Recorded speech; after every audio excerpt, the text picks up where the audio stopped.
Welcome to the Java Cafe, Java fam.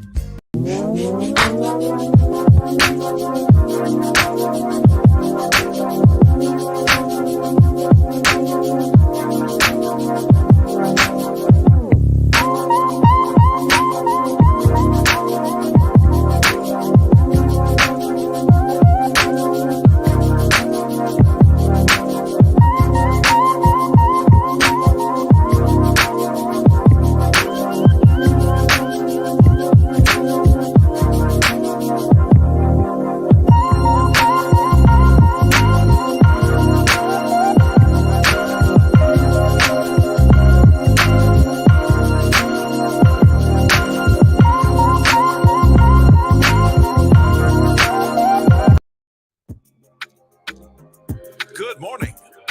Welcome to the Java Cafe, Java fam. Good morning, everybody. Good morning. Good morning. Listen, yesterday I was happy and said we wouldn't be back until Monday, not realizing that I had scheduled attorney Tanisha Sullivan to come talk with us this morning about voter suppression via the redistricting process that's currently going on in Boston. And so she just informed me that she won't be able to join us for about another 10 minutes or so. But I'm going to ask you to do me a favor. I don't do this every morning, but maybe 3 or 4 times a week. But today for Freestyle Fridays, I'm asking you to hit share. Tag 2 people that you know that need to hear about the redistricting process. There was a city council meeting this week in the community. Our city councilor, Julia Mejia, from what I saw on Twitter and social media, had to really make it plain to some white supremacists in a meeting she attended. And I don't know exactly where it was, but I have some presumptions about what area of Boston it was in. Can be called Old Boston. And there's a lot going on. White supremacists are scared. The redistricting process is, there's a unity map that City Councilor Arroyo and I believe Kenzie Bach, one of the city councilors with Councilor Arroyo, who was originally the committee lead for this. And I won't get too much into that, but I really strongly feel that a part of the crap that went on with the DA's office, the police department, and the Boston Globe had something to do with the fact that not only would he move into the district attorney seat, but he would also be equitable in drawing the maps for redistricting here in Boston. And so why is it important? We're going to find out from Attorney Sullivan, but I will give you my perspective on this Freestyle Friday. It is imperative that voting districts are drawn in a manner that the people that live within the district can elect someone that represents their values. And often, and here of late, all across the country, redistricting is being done in a manner that is favorable toward right-winged conservative supremacists. And as much as Boston claims to be progressive and liberal, there is a population of people here in Boston that don't want Black and brown people to succeed. It is very evident by a couple of members on the city council and their actions and lack of denouncing racism, and also adjoining themselves with racists that refer to women as communists and basically with groups that are assaulting other women. I'm not going to get too much into that this morning. Let's go in the cafe and see who's in this morning. I also have a small snippet to share with you. I had the opportunity yesterday to go visit and chat with our Quincy Roberts, the inaugural executive director of the LGBTQ plus Office of Advancement. And so we're going to show a little bit of that while we're waiting on Tanisha to join us. But Stacy, good morning. Stacy, you guys keep her in prayer. Hope you're feeling better. Stacy, also, speaking of keeping in prayer, I need y'all to do me a favor, the Mother's Board and others, but especially the Mother's Board, to keep Prop's family in prayer. One of his family members has been dealing with a couple of strokes. And so he may get me, I don't know if he's on, but keep Props and his family in prayer. Whisper the name Mr. Willie when you're in prayer, and also Props and his mom as well. All right. So please do that while we're talking about praying. Keep Stacy in prayer as well. Opal, good morning. Good to see you in the room. Mama Java, good morning. Good to see you in the room. Teresa without the H, good morning. Good to see you in the room. Tashad, good morning. Good to see you in the room as well. And so, as I mentioned, Tanisha is going to join us in just a few moments. But again, if you have not hit that share button, go down real quick and hit share. And also tag 2 people in the comments that you believe need to hear about this redistricting process. Uncle Thaddeus just came in the room. Good to see you in the room, Uncle. And Stacy says, thanks, James. Feeling better. Everyone get your flu shot. I got to get mine. I'm supposed to go. Oh God, today is crazy. I'm supposed to go to the doctor today, but I'm waiting on a delivery, and so I'm watching the delivery. They have an active delivery thing, and they already went 10 minutes behind. So, but get your flu shot. Also consider, and I haven't said this in a while, get that booster. This 4th booster that's out better equips you to fight the current variations of the COVID-19 virus, as well as we're unfortunately hearing about derivatives from the, I believe it's the Delta or Deltacron variant. And so that is creeping across the world. And so get your vaccination, get that 4th booster. All right. Ma said she got her flu shot. Definitely. Miss T, Lord Jesus, y'all, I'm going to get you, Miss T, getting on the phone. Oh God. Tasha, good morning. Good to see you in the room as well. The other thing I wanted to do this morning, as I mentioned a few minutes ago, I believe on Sunday evening at 9 o'clock, I'll drop the video live and we can chat about it. I'll see if Brother Quincy is free just to come in and talk. But I had a chance yesterday to go talk with Quincy down at Boston Common, where he is standing 8 feet tall in his portrait there. So Naraki, good morning. Good to see you in the room. Good to see you. Miss Teresa, you just threw me off because now I just thought about something in the text. But we're going to share just a little bit of that video while we wait on Attorney Sullivan to come in and chat with us about redistricting. Most of the entire video will be available. Why can't I get this? Okay, here we go. The entire video will be made available on Sunday evening at 9 p.m. We'll drop it here on Java with Jimmy. But here's just a little snippet of my time with Quincy Roberts yesterday, talking about sexuality, talking about coming out, talking about supporting young people, and talking about a lot of equity needed in recognizing that we're here and we deserve to be respected and loved despite, you know, different beliefs or whatever. So here is Brother Quincy with just a little snippet of yesterday's interview. Please excuse, we were outside, and so please excuse the air that's in the background and listen in for a couple of minutes. That you are less than, you are not worthy. Don't tell anyone, because I've had relatives of mine and siblings of mine say, don't tell anyone. When someone wants to suppress who you are, that can emotionally tear you apart.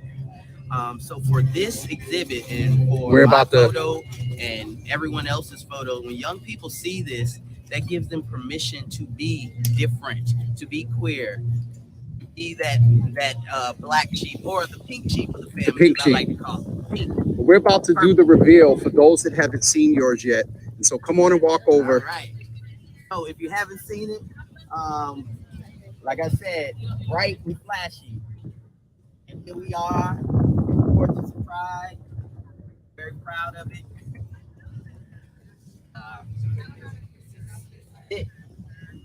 When you first saw the image here, what was your gut emotional reaction? To be completely honest, and I'm gonna try to say this without breaking down or crying, I thought of my mom who passed. Yes, sir. I buried actually 4 years ago today. Probably, right around this time. It's so divine that we're doing this. Yes, sir. When I saw this picture, I thought of my mom, and I thought how proud of me she would be.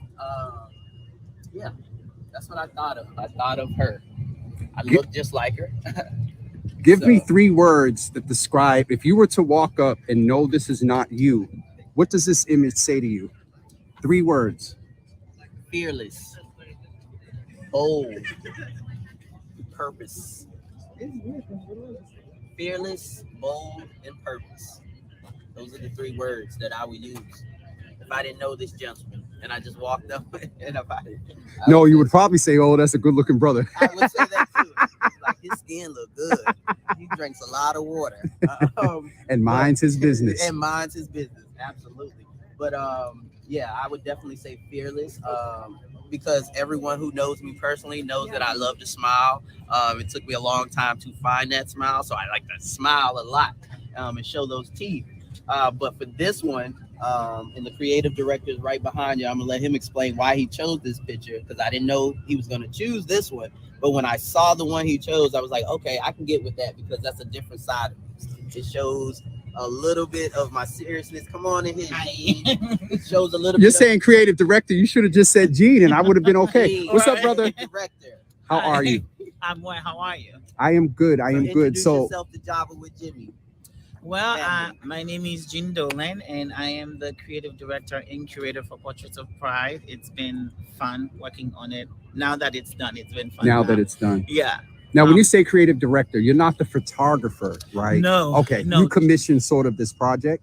Correct. oversaw? John Hewitt is the photographer. Okay. As Sorry. you So can everyone, see, that he's is a the snippet photographer. of the interview that we're going to drop on Sunday evening at 9 p.m. here in the Java Cafe. The full interview with our executive director, Quincy Roberts of the LGBTQ plus Office of Advancement at City Hall. In just a few moments, Tanisha Sullivan will join us. Tashad, yep, that is brother Gene. I'm so proud of him. I remember when he was younger and just getting out and doing a lot of the advocacy work, and just to see how he has evolved and blossomed is just awesome.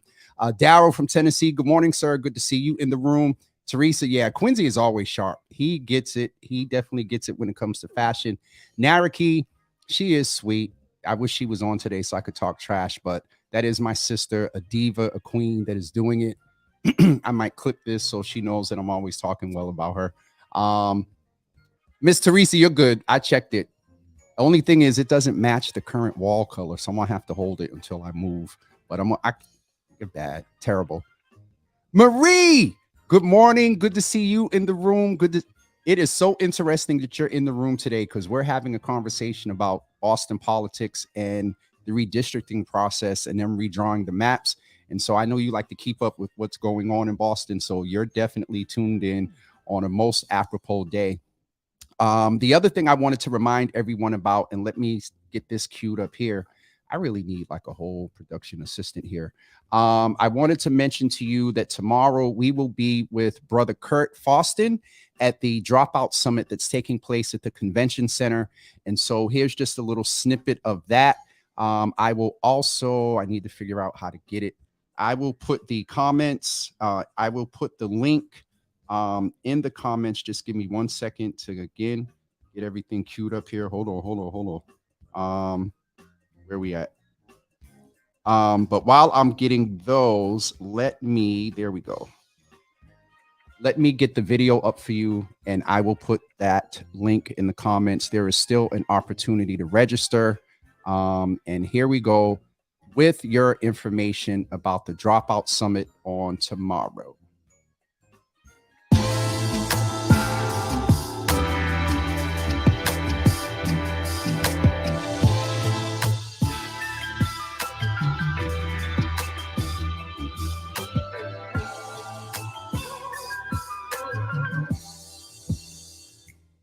So that is a quick little video presentation of the summit. The link and information are in the comments. And so, as I Gary say, the link and the information are in the comments. And so please go register for that. That is going to be an awesome event. Our Madam President is with us. And so it looks like that she's traveling out doing a lot of things. So we're going to bring her in to make the best use of her time. Not a stranger to the job. When I say who you look like right now, you're going to get me. Well, maybe not get me, but a couple of my interviews with the mayor, she's had to be in the car. So you're giving that very mayor mobile. Listen. Wait, there's a lot to be done. There's a lot to be done. And I know, one of the things that someone said some years ago about people that run for office is that you can tell their true test of commitment to community by their actions after they win. And so it's like, and I'll be very honest, you can get me later, but we had a conversation and I was like, Tanisha, are you taking some time off? Are you like taking care of yourself? You assured me that you were good, the circle around you and whatnot. I seen you at the Congressional Black Caucus stuff in DC a couple of weeks ago. And so first I have to start by asking, how are you doing? Have we been on since the election? We haven't. No. So, oh God, there's a whole lot to catch up on. And so tell us how you're doing, and you're already getting wonderful compliments, stunningly beautiful. Good morning, Madam President. Tell us how you're Good doing. morning. Let's jump right in. Good morning. I'm super great. Thank you so much for asking. I am constantly on the move, as you know. But truly there's a lot to be done. But I am ever mindful. Thank you, James. Yes, ma'am. Of just how important it is to take some time for self. And so we've done a little bit of that. But sometimes, things require immediate attention. Yeah. And so one of the reasons we're going to talk today is because we've got a major issue, a major policy issue. Yes. That is time bound here in Boston that needs to be taken care of now. Yeah. So, we're all good. I am glad to hear that. And someone from out of town is referencing to Arthur Hardy Doubleday. Oh, yes. His spouse or mom or someone. Yes, his mom. I see. Marie yes. Doubleday. She keeps up with what's going on. So Arthur is the president of the NAACP on Martha's Vineyard. Okay. And is doing a really good job of helping to engage the branch more actively on some of the issues facing the vineyard. So often when people think about Martha's Vineyard, they're thinking about vacations. But the fact of the matter is, there are year-round residents and year-round residents of color. Yep. And so certainly doing the work to advance racial equity and economic justice is critically important on the vineyard, especially for year-round residents who, like those of us here in the city, right, face displacement, face gentrification, are fighting to ensure that their children have access to a quality public education. And so Arthur and Marie and the folks on the vineyard are doing an excellent job of making sure that the vineyard branch is really engaged in strong advocacy. I do want to, James, if I can, just lift up NAACP branches across the Commonwealth, because, what a lot of folks don't realize is that at the local level, we are volunteers. And, we are folks in community, your neighbors, your fellow church members who have chosen to volunteer our time to support the work of the NAACP, which is the oldest civil rights organization in the country, focused on eradicating racial discrimination. And so I always like to lift up folks at the local level in the towns and the cities around Massachusetts who are part of the NAACP, who are volunteering their time, and because they care about us, they care about their communities, and so they find themselves on the front lines oftentimes, really speaking truth to power, and taking on tough issues. So thank you. Good to see you, Madam Doubleday. Madam Doubleday. She popped in one day and said something about she learned about us through her son or whatever, and is in often. So Marie, who's a part of the Java fam, thank you for being in. And so let's jump right in, Madam President, and talk about, if you could give, well, I'll try to do it, and then you, if I miss anything. So redistricting is what we're talking about today. Yeah. And the districts are drawn based on the census. Is that correct? Mm-hmm. That is right. And you make reference that things are time bound.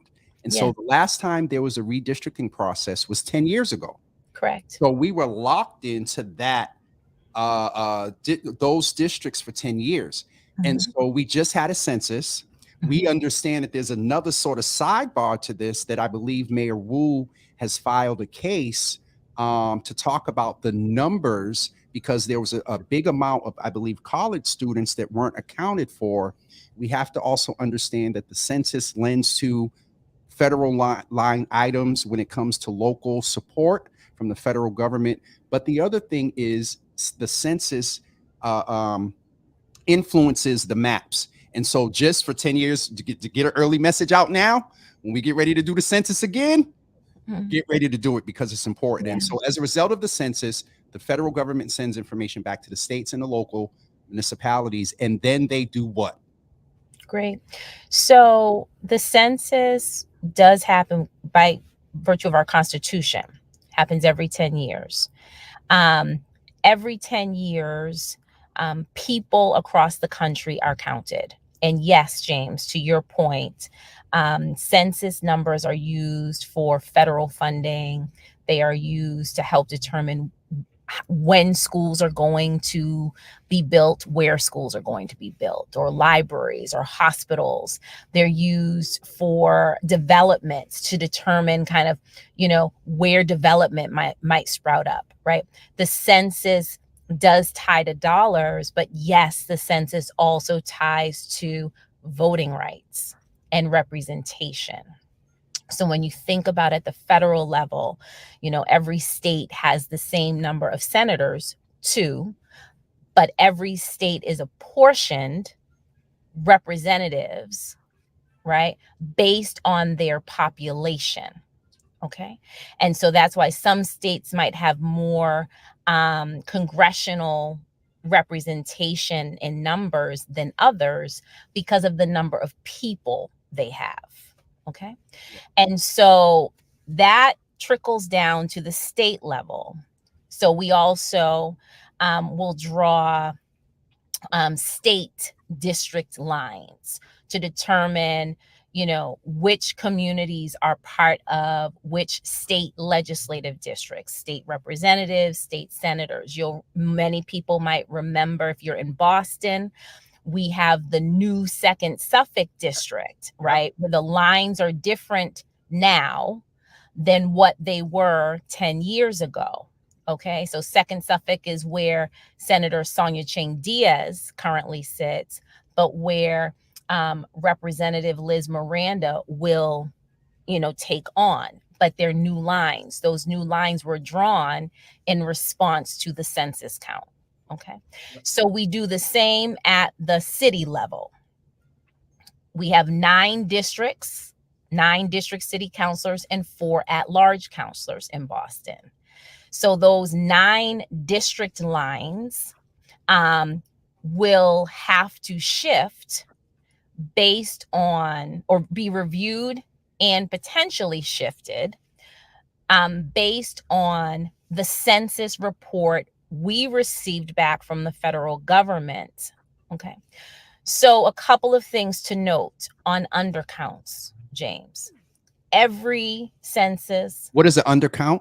That means that there are people, you mentioned that college students were undercounted. Yep. So that means that's a situation where there are people in the community who live in the community, but for whatever reason are not included in the census.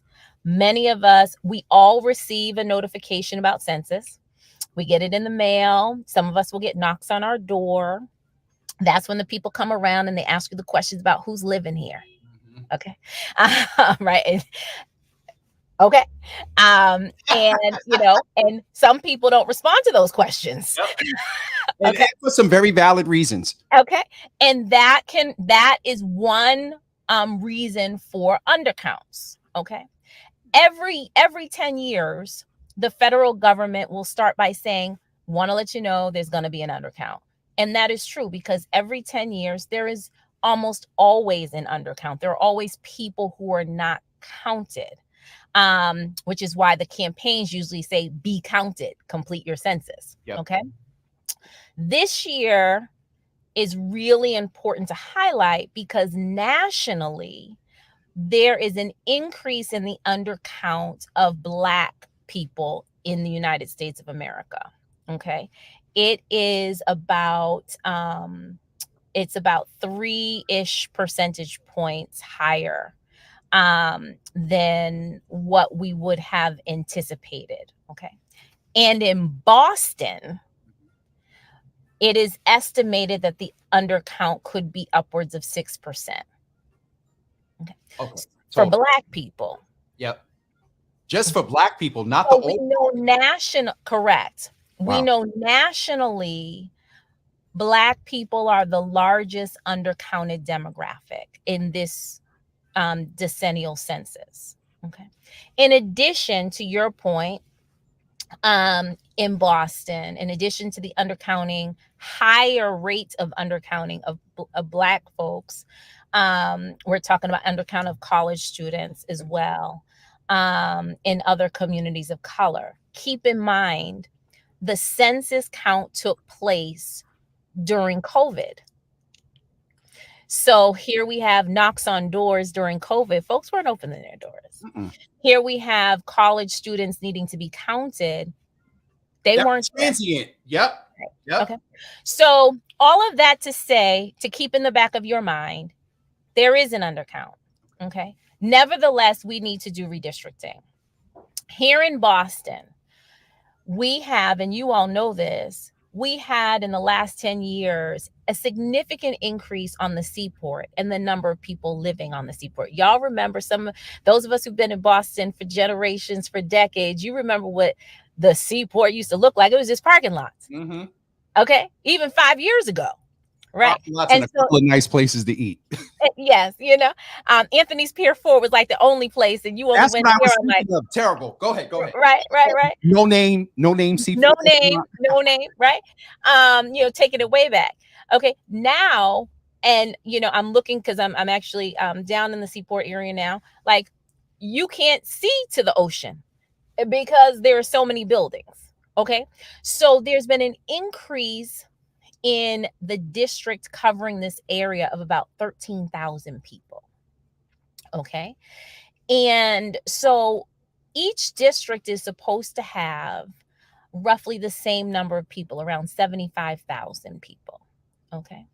And this district, District 2, has about 88-ish thousand people in it right now. Yep. So it needs to shed some population. Yep. Now, in order to do this, very important point, you just can't start moving people around.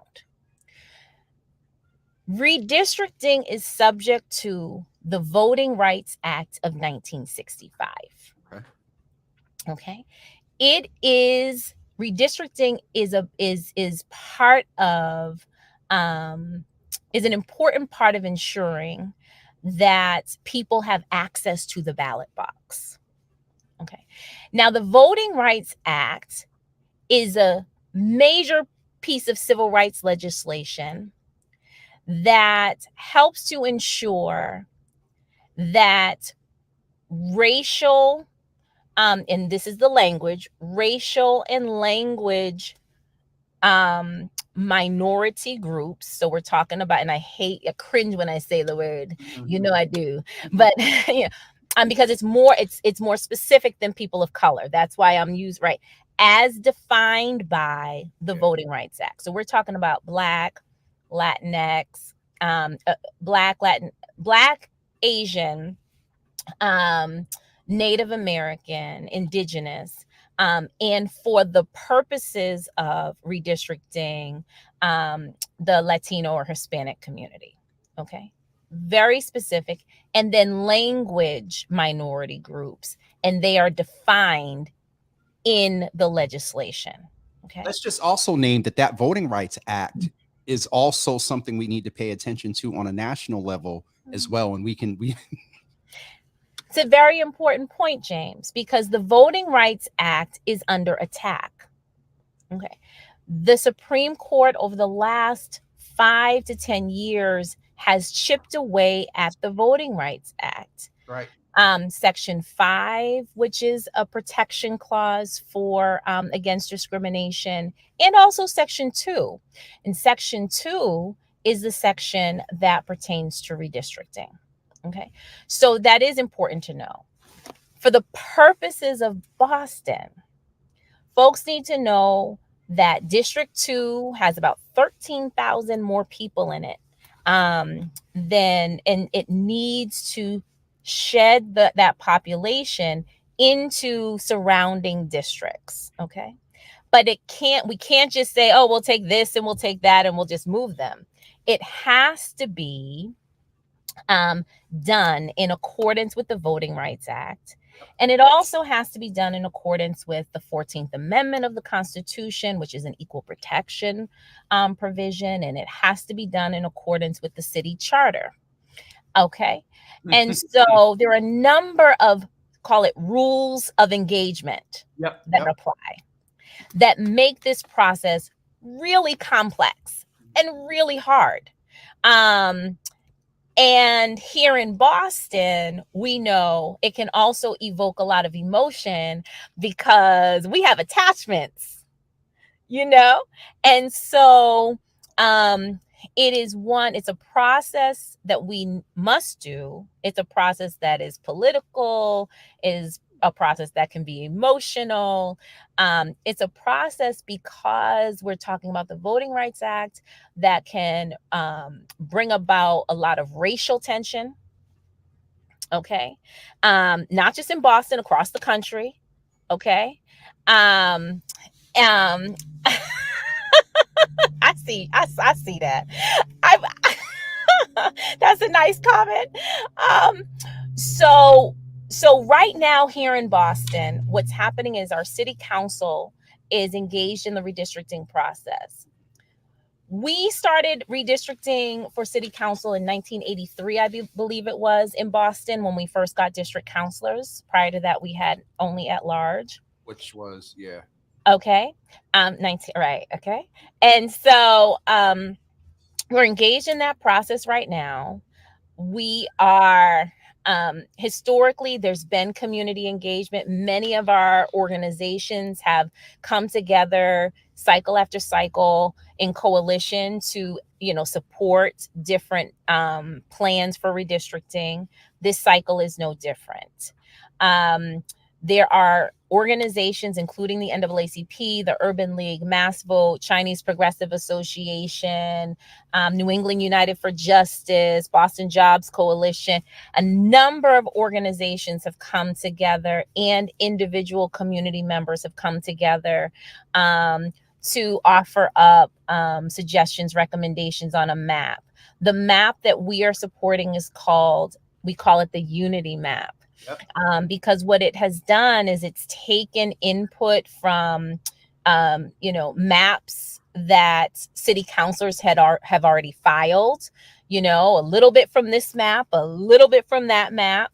And then many of us have been sitting in on the hearings that have been happening. So we're listening to what our neighbors across the city are saying, from the West End to Lower Mills, and everything in between.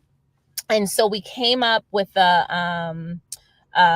we worked together to come up with some proposals for what a map could look like. And Councilor Liz Breeden and Councilor Ricardo Arroyo took our recommendations. They added some thoughts to it, and they filed a map. Again, we call it the Unity Map before the council for consideration. And so what's happening today is a working session of the city council where the city councilors will talk about the different maps. They'll talk about different proposals. The public can be present. You can, unfortunately, I just got a message before we got online that you will not be able to watch it live. We had advocated for it to be streamed live. We had a few of them streamed live, and the city council has now decided that they don't want to live stream. So you will have to be present. I see you, James. You will have to be present to watch it live, or you will have to just watch the recording, which is very unfortunate. But these are open public meetings. So there's one today. It starts at 10 a.m. And then there will be... that means I only got about 10 minutes with you, but go ahead. Yep. There'll be another one Monday and Tuesday. Okay. There'll be these sessions. And then on Wednesday, the council is scheduled to vote on a map. They've been in this process for several weeks now. It was delayed in getting started because the federal government was delayed in delivering the census numbers. But we are working toward a vote on next Wednesday. That will be at the city council meeting. That will be public as well. And then assuming they vote on a map, that map will go to the mayor. The mayor will review it and decide whether or not she is going to support it. And if she supports it and signs it, then it becomes law. And the goal is to get this done before November 7th so that people will know what their new district lines are going into 23.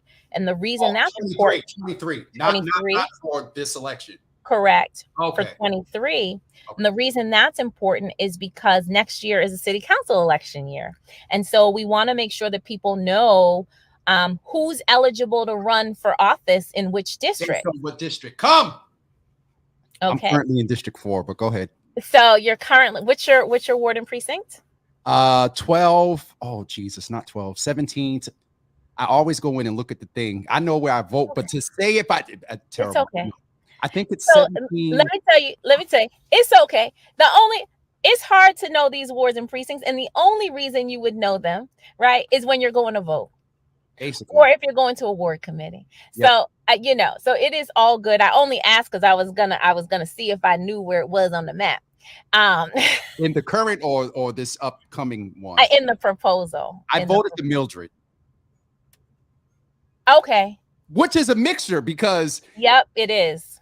Because the second Suffolk had jumped down there when I went in, and I'm like, I get to vote, for Liz. And then I'm looking at the tables, and I'm like, that's a whole nother. I'm sorry. Yes. That's another thing. But go ahead. Yes. Yes. So what I want to say, just from a principle standpoint, for folks to know is, one, the redistricting process can and should be a community process. Yes. And people need to know what's going on. You should weigh in. You should not be hesitant to weigh in. It's an important process that is bound by certain rules, if you will, right? So certain laws do guide. Can we just name that some of these laws, and all politics are local? Yes, at the federal level, there's issues. At the state, there's issues. And when you mentioned city charter, a lot of these, when you said that, not verbatim, but this cycle or process isn't like any other, I have a small either challenge or a little bit of pushback in the fact that, and it's become such a cliche in this post George Floyd period where we had talked about that proverbial window a couple of years ago. There's a different cadence, Madam President, from Black folks that are like, there's more and more of this sentiment of hearing no further. And so I think that there's a little bit difference of people's peak in education and wanting information around the stuff that you're breaking down this morning.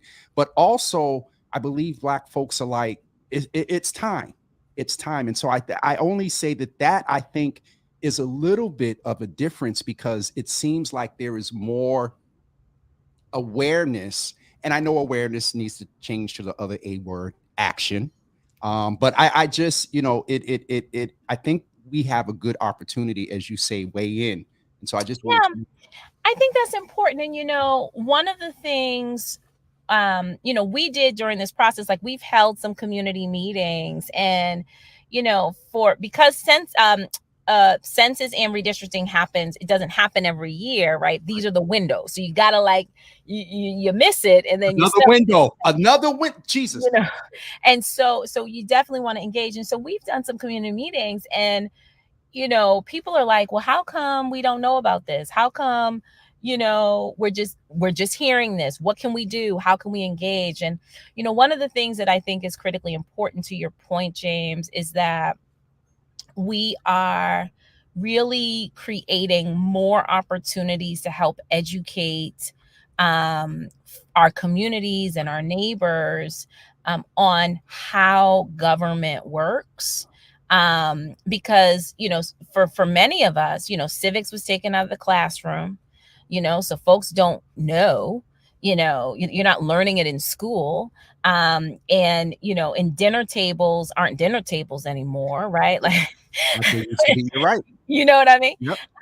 And so I think we do need to be more intentional about creating opportunities to help educate community on how government works and how we can engage, and how we can have our voices heard. It's not just at the ballot box, it's in processes like this. Mm-hmm. And going on the record and sharing your thoughts and being in partnership with elected officials. Many people will quote Congresswoman Presley when she says those closest to the pain should be closest to the power, driving and informing the decisions, the policy decisions that are made. But those aren't just words, right? What it means to be closer to the power is to be at the table, in the room, actively contributing to the conversation with your thoughts. And it's not about, last night at the community meeting that the redistricting committee held in Dorchester, there were several speakers who got up who said, I don't know this technical stuff that you all are talking about. I don't know all the ins and outs, but let me tell you what I think. Mm-hmm. Let me tell you what I'd like to see. And you all can figure out the other stuff. Mm-hmm. And I think sometimes, and that's better than good. Yep. You know what I mean? And we need that. And I think sometimes we can create these environments or these conversations where people feel like they have to show up with all this knowledge and understanding. And you don't. You got to show up. You get it along the way. As a resident. Yep. As a community member. As someone who cares deeply about our systems and wanting a good, strong Boston. And you show up and you give your thoughts and your opinion, and people, as you say, you learn along the way, and we learn together. That come like we're doing right now. Yeah. So because we know each other, Yeah. we know the faces and whatnot. And so I do want to ensure that you are on time, Madam President. And it's 9:45 and you got to is the meeting at the hall? So we've got folks there. Okay. We've got folks there. So I'm good. But I want to make sure as I'm exiting, James, and I do appreciate this time. I want to make sure to reiterate to folks, you can, if you go to the boston.gov and you look up city council, we'll keep it simple. You go to boston.gov, look up city council. Anytime the city council is meeting, when they're in session, it's an open meeting. Yep. You can attend. And so you can go to the city council page and you'll be able to see when all of their meetings are, and all of their committee meetings are, including redistricting. So I encourage people to go there, check it out. Again, unfortunately, today's meeting is not going to be streamed live unless somebody shows up there with a camera. But we thought it was going to be, but it will not be. You will, however, be able to get the recording on the city council page after the meeting. Okay. You can submit your thoughts in writing. You can send emails, you can send letters. There are many ways that you can communicate to the city council on any issue. And I just want to encourage people to do that and not to be shy about it. You can do that. And again, whether it's on redistricting or it's on housing or it's on the environment or our schools, engage with your city councilors. Let them know what you're thinking. I put the link there Great. in the comments, and so I'll pin it later. But it is important that we participate in this either by writing or phone. I would say, Madam President, that based on a couple of interesting incidents at the council, I am just also very afraid that some suppression of not only our voter rights. If you notice in some of my posts and advertising today, there are some attempts to suppress the Black and brown vote via Can Go I ahead. comment on that? So Yes, let ma'am. me let me just make this real plain for folks. I'm glad that you mentioned that. So the map that we are supporting, we call the Unity map. It was filed by Councilors Breeden and Arroyo. Yep. Okay. In Boston, we have 4 opportunity districts. Those are districts where they're majority people of color districts, with the goal of ensuring that our communities can elect representatives of their choice. I want to be clear. That's not about electing someone, of a specific race. It's about making sure that who people want to represent them is who is actually representing them, and that their vote is not diluted by other forces. Okay. Okay. Now, there are many ways that we ensure that in opportunity districts, voting rights are not being suppressed, that the voter's voice and will is not being suppressed. And we are actively working to ensure and monitoring and doing analysis, right? So we are engaged in analysis on, kind of what voting patterns look like in different districts and different precincts. So we are doing that deeper level analysis, okay? Now, District 4 is, so that's like, It's drawn so weirdly. a lot of people think of District 4 as Mattapan, but here's Right. a fun fact. Actually, District 5, Mattapan, 70% of Mattapan is in District 5. Right. And 4 goes all the way down to Quincy and daggone Faiston Street. No. So currently, Currently. oh yes, yes, yes, yes, yes, yes, yes, yes, yes, Currently. yes, yes, yes, yes, yes, yes, yes, yes, Which yes. is crazy. So District 4 is today 92% people of color. Okay. And it's over 50% Black residents. Yep. There's no other district that has that high a concentration Black folks. of Black people or people of color. Okay. Now, under voting rights, what you cannot do is you cannot pack people of color into a specific district. Okay. Now, in order to determine if something is packed, you've got to go through deep analysis, right? Okay. But the point here is I want to emphasize is that in the map that we're supporting, we are proposing that there be an increase in the percentage of white residents in D4. Which would come from, if you look at it geographically, and you said we're looking at Lower Mills and going versus Neponset. Okay. No, we're going into Lower Mills, and because we heard from folks in Neponset that they wanted to stay with because of parish connection, some folks in Lower Mills, we actually did include some of Neponset into that. Okay.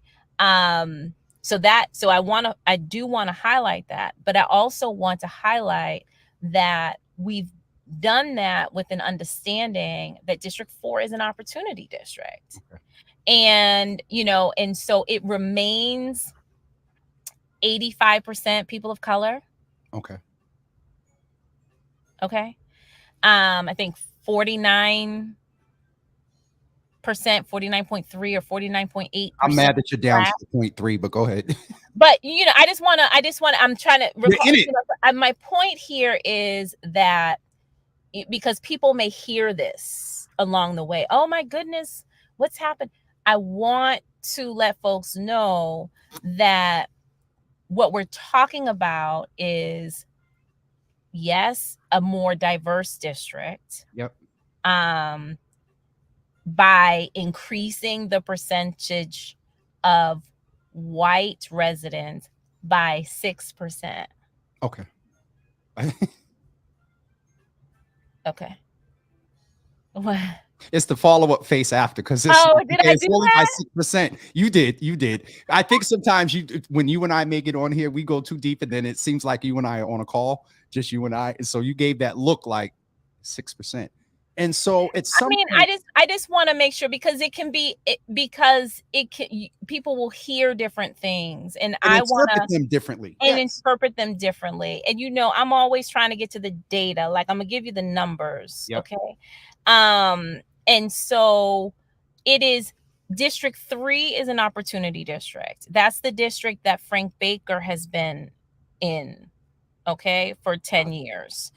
So that is a majority people of color district. District 4 is an opportunity district. That's where Brian Worrell is right now. District 7 is an opportunity district. That's where Tanya Fernandez Anderson is right now.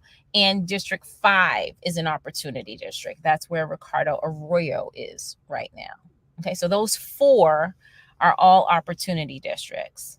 To diversify and put some level of equity.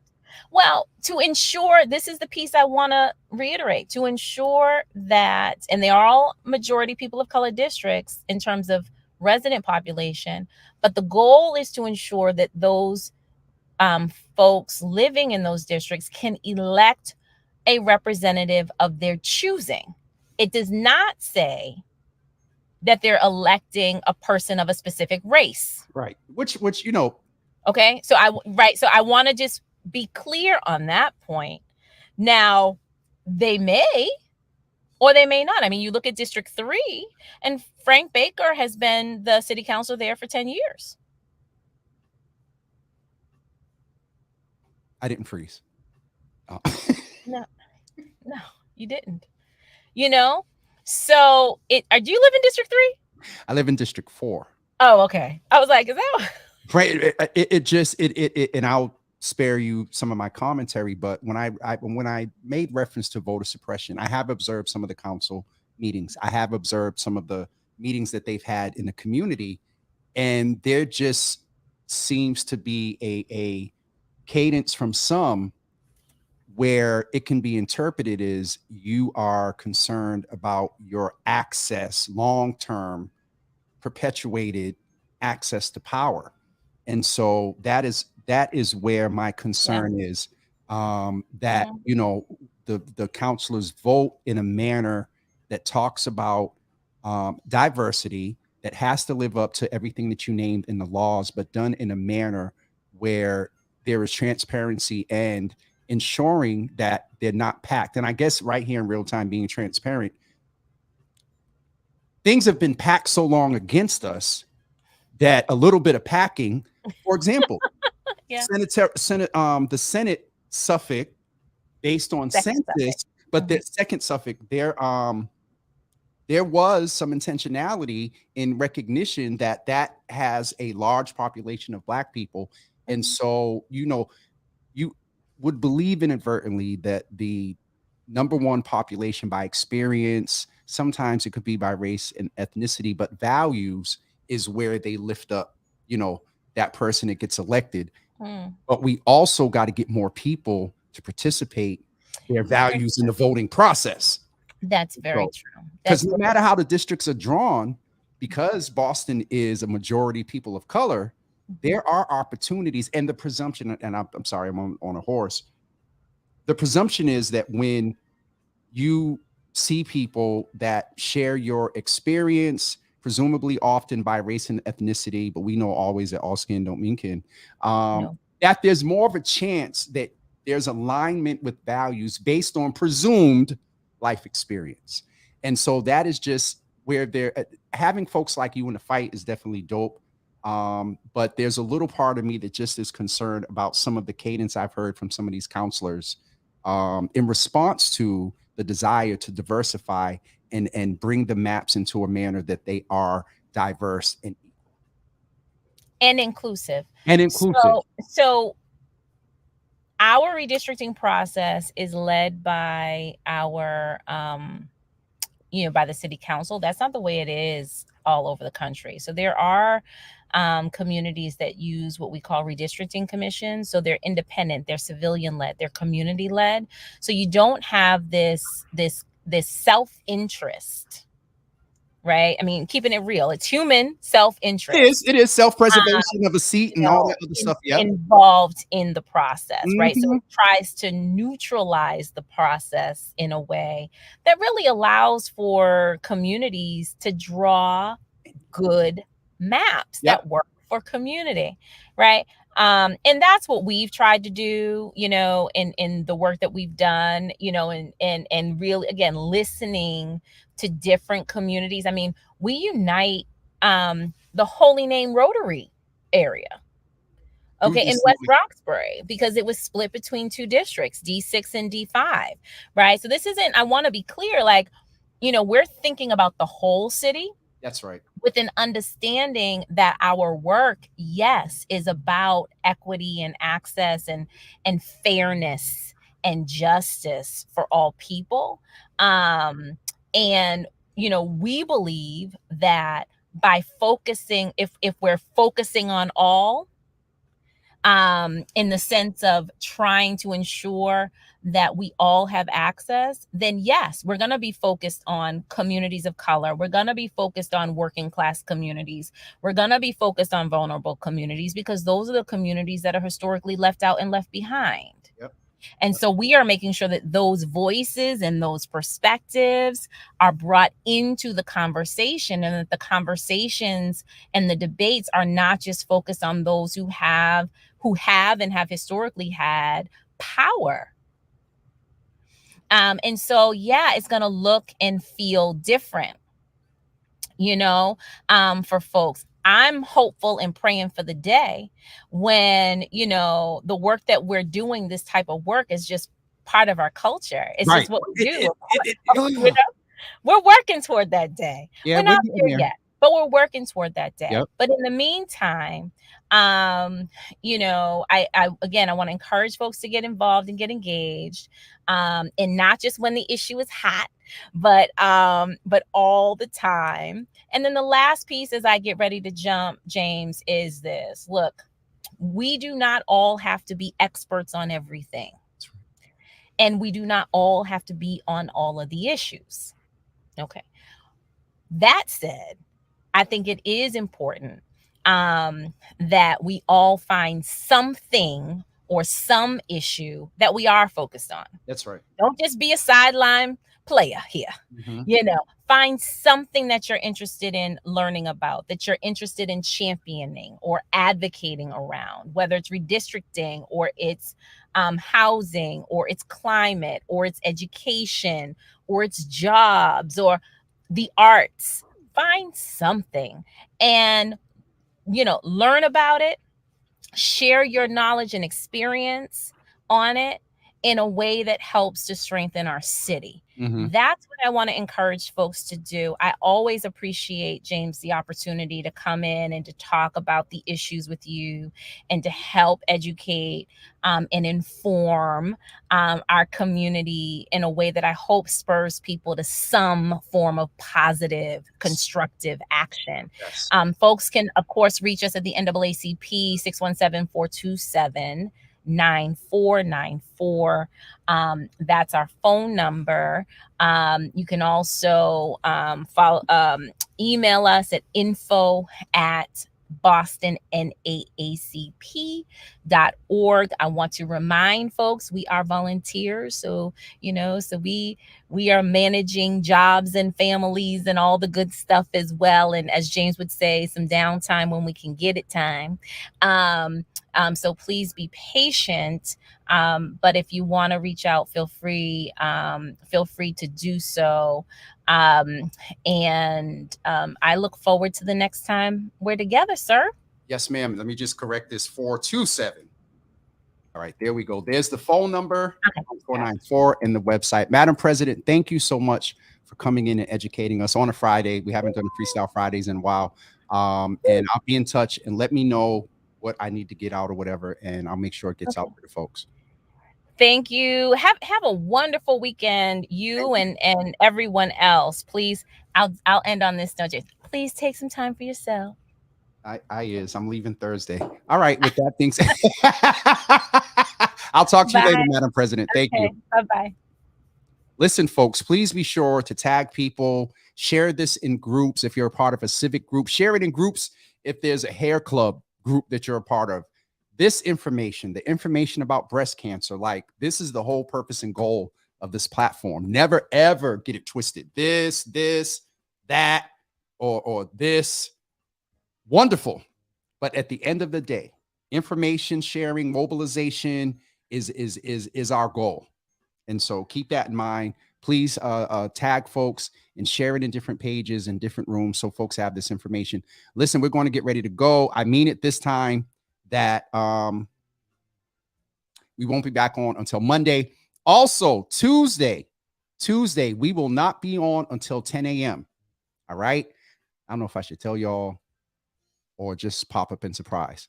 But Tuesday at 10 a.m., I've been invited to interview together Congresswoman Ayanna Pressley and Senator Elizabeth Warren. And so they're only going to give me 10 minutes. But with the both of them, 2-on-1. And so they're having an event on Tuesday. I've been asked to attend and cover it and then also do the interview with them. And so on Tuesday, October 25th, we will not be on until 10 a.m. So please keep that in mind. And I think that is it for announcements. Oh, and Thursday, we won't be on next week. All right. So Monday, Dr. Brandy. Tuesday, Congresswoman Presley and Senator Elizabeth Warren. And Wednesday is We Need to Know Wednesday. And Thursday, we'll figure it out. All right. Y'all have a wonderful day. And good morning, Facebook user. I think this is Brother Danny. But if not, let us know. Good morning to you. And Marie, such an awesome day for you to be in. And the correlation or the relationship with your, I believe Tanisha said son, is definitely awesome. So thank you for being here, Marie. All right, folks, we will see you on Monday at 9 a.m. Lasagna is giving the benediction. Lasagna, I'll see you tomorrow. You know, we're going to be down by that Alcamoco, wherever it was we went to eat. It's like right around the corner. I thought about that yesterday. But Kurt is going to make sure we have some good food tomorrow at the Dropout Summit. So don't forget that. And don't forget, hey, Sharon Cornelius. Good morning. Good to see you in the room. You was a little late to service this morning. Did you tip in?